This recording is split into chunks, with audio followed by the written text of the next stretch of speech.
Hi guys, welcome back to my channel today. So this is my bountiful harvest of pole beans. The seeds were sent to me by my subscriber Maria Crochet. So I have washed them and drained them. So I'm going to snap them and then I'll go over there to the stove and fry them up with some onion and bacon grease. I'm so happy and so excited. I know they're going to taste delicious. So I'll be back in a few minutes whenever I get them started cooking. Hi guys, welcome back to my channel today. So I apologize for not getting a video up earlier today. I try to release my videos around 1 p.m. because that's the time that most of my subscribers are on YouTube. But sometimes it's later or not at all. But I did go out to the garden this morning and I harvested some more of my pole beans, and those seeds came from my subscriber Maria Crochet. So thank you for that, and that's what I'm going to have for my dinner tonight. So I went ahead and washed them and snapped them and everything, and got my skillet ready here with my leftover bacon grease from my breakfast this morning. Going to add a little Crisco to it because I don't think that's going to be enough grease. You got to have that fat in it or it won't be fit to eat, right? Especially for us Southern girls. So let's go ahead and get started. I am going to put some of my banana peppers in it and an onion and a couple of potatoes. Here's the harvest from this morning. Look at my big old okra pod. I'm going to fry that whenever I fry these little cherry tomatoes. Maybe that will be tomorrow's video or Sunday's video. I don't know. I do have to babysit tomorrow. Jill is working on Saturday, so Grandma's on call for the weekend. So let me go ahead and get started. And I'm going to start with my Cellmate stories today.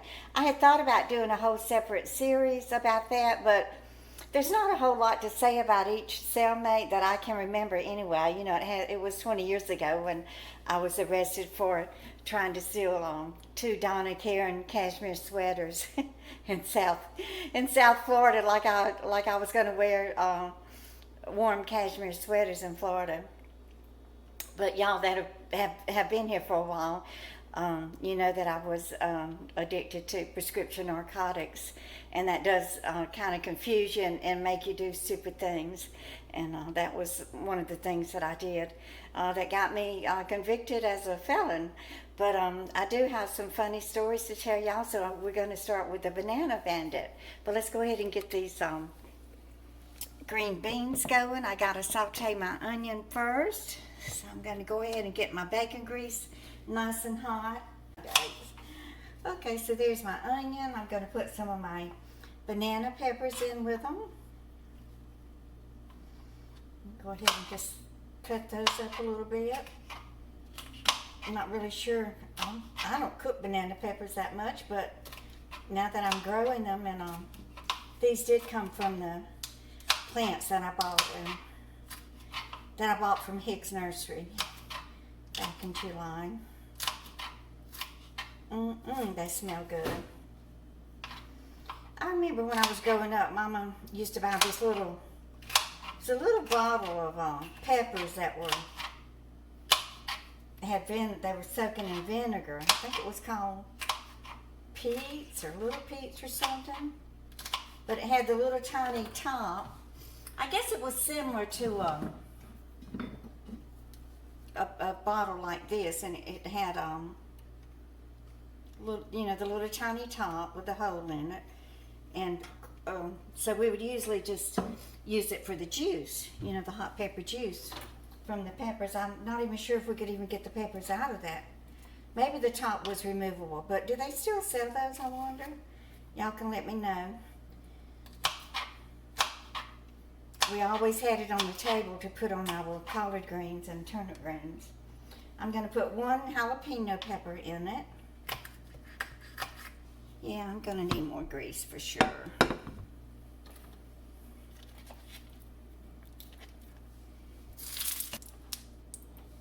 So I appreciate y'all watching the carnival video yesterday and seeing me making a fool out of myself.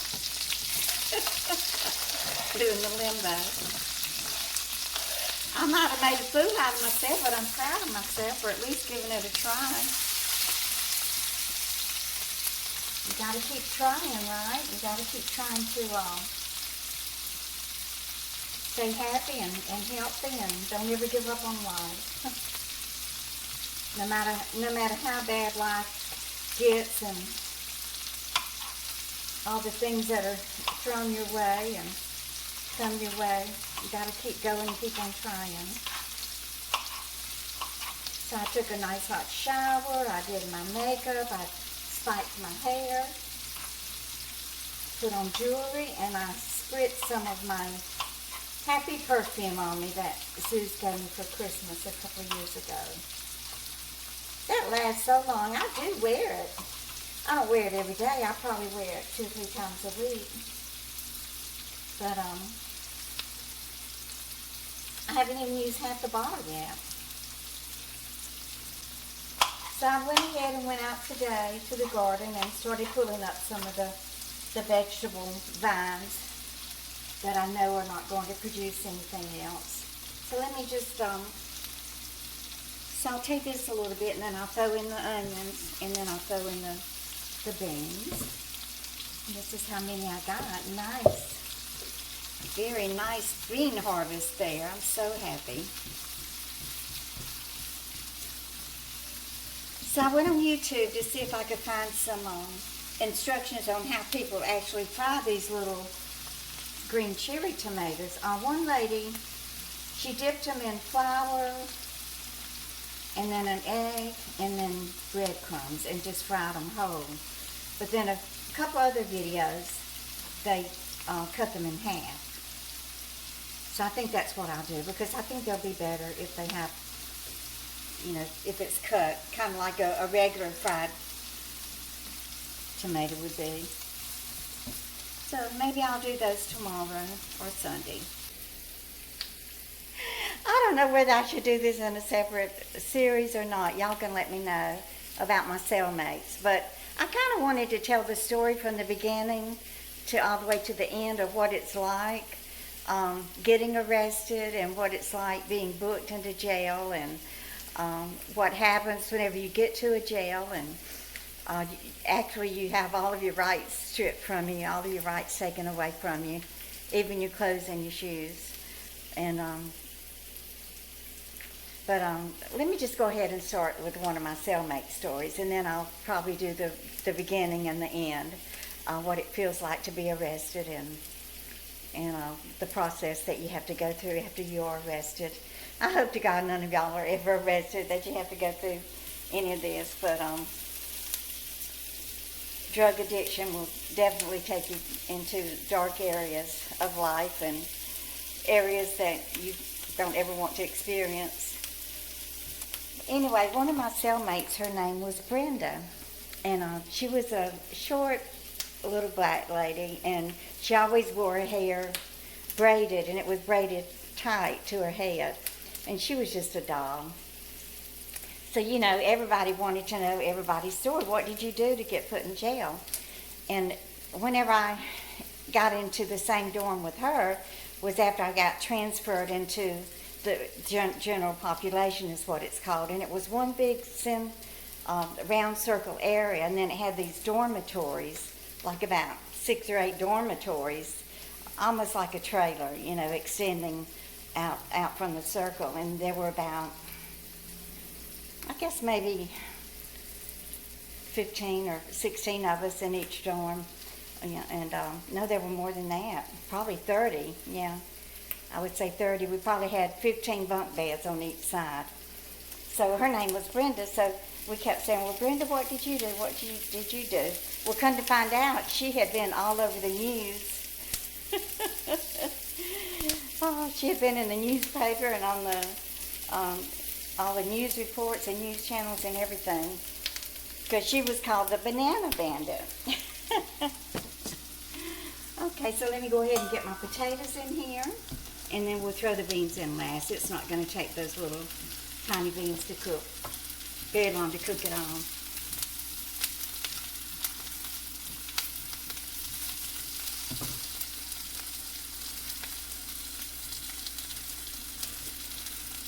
So Brenda was the Banana Bandit. So this is what she did, y'all.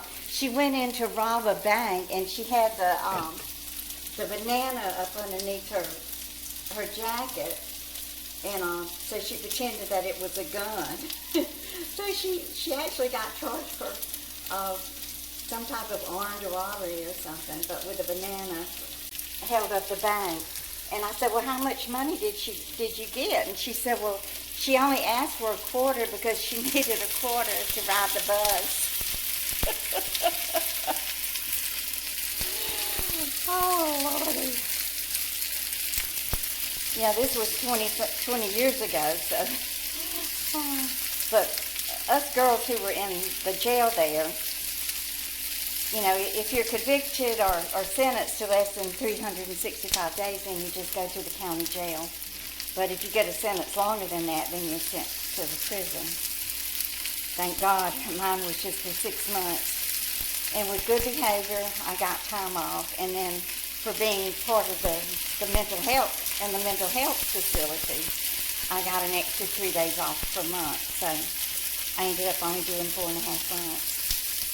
So that's the story for the Banana Bandit. There's really not much else to tell about her. She was so cute, and to think about her going into that, being so desperate that she needed a quarter to ride the bus to get home, and going into the bank. She probably had gone grocery shopping and spent all of her money and then couldn't get home. But it's pitiful. So we're just going to let these saute a few minutes, and then I'll throw in the beans and let them cook. And this is going to be my dinner tonight. This is smelling good, y'all.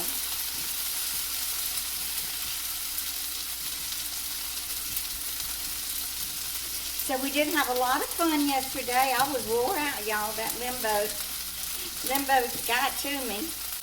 So I had gone to the carnival expecting to not be on camera.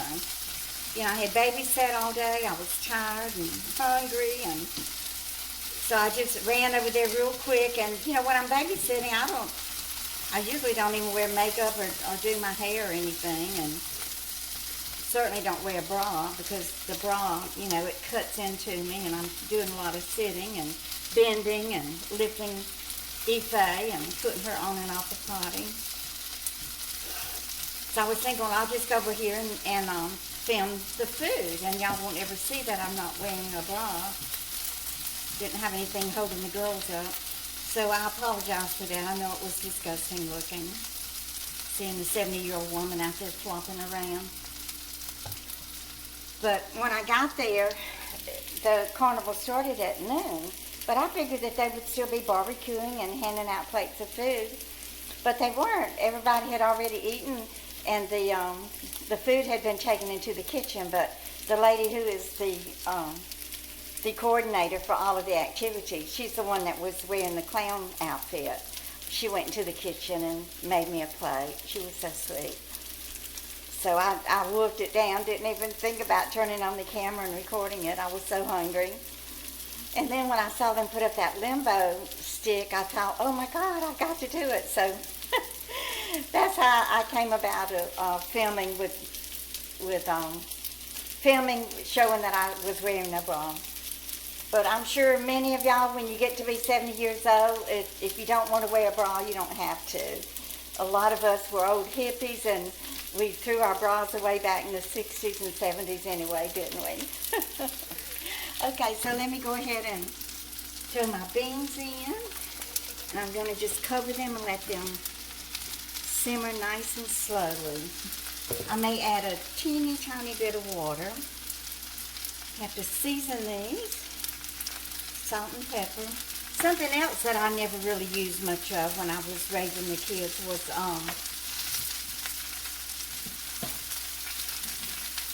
seasoning. You know, I never bought onion powder or garlic powder or all the different powders and seasonings that we use today. I probably, you know, living in Louisiana, I did buy them Tony Chachery's and used it a good bit, but I know when Mama was cooking and for us and raising us, she never had all these different seasonings. So if I do forget them, it's not anything that I'm going to really miss. Put a little bit more Crisco in here. And then add a little bit of water. Oh, I got those onions and potatoes very mahogany, very mahogany. Okay, they're going to be good. Okay, so I'm going to put the lid on it. Like I said, I believe I will add a little tiny bit of water. Not too much because I don't want them to get soggy. I want them to be crispy. So I'm going to let this simmer for about 20 minutes. And I will put the video on pause and I will be back. Okay, so I believe the beans are nice and tender. I don't want them soggy or too tender. They're still a little bit crispy. And that's exactly how I want them. So, and got the onions and potatoes nicely brown and caramelized. Like I said, this is going to be my dinner. I didn't bother putting meat in it. I figured the bacon grease is enough. Don't really need any meat.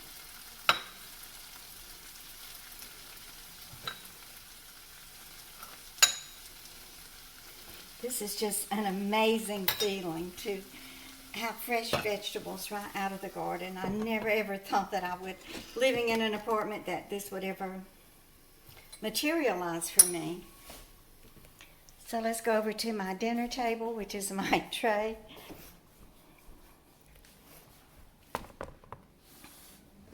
Oh,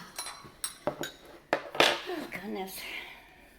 So Jill has an IV case tomorrow. She gets me real confused. It's not her fault. It's just because my memory's not that great.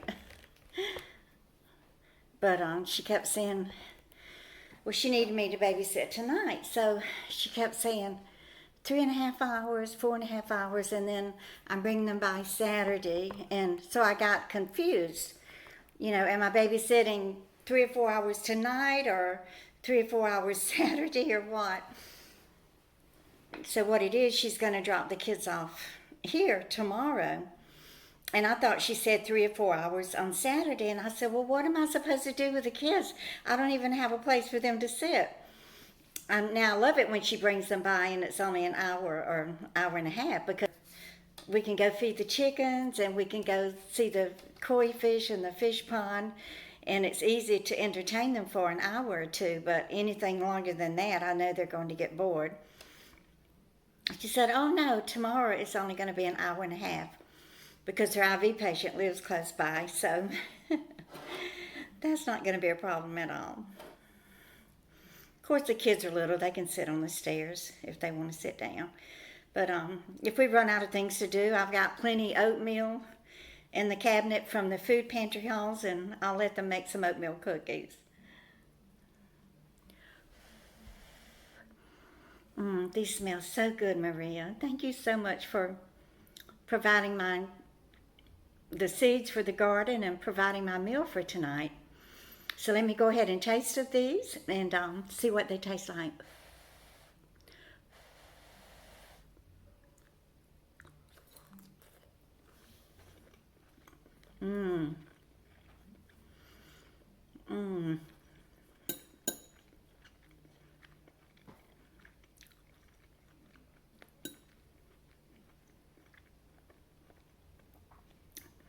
These beans are so delicious. They really, really are delicious. Don't y'all hate it when somebody cooks something and they don't taste of it? It really frustrates me because you want to know what it tastes like, right? And that jalapeno pepper that I put in, it gives it just enough burn.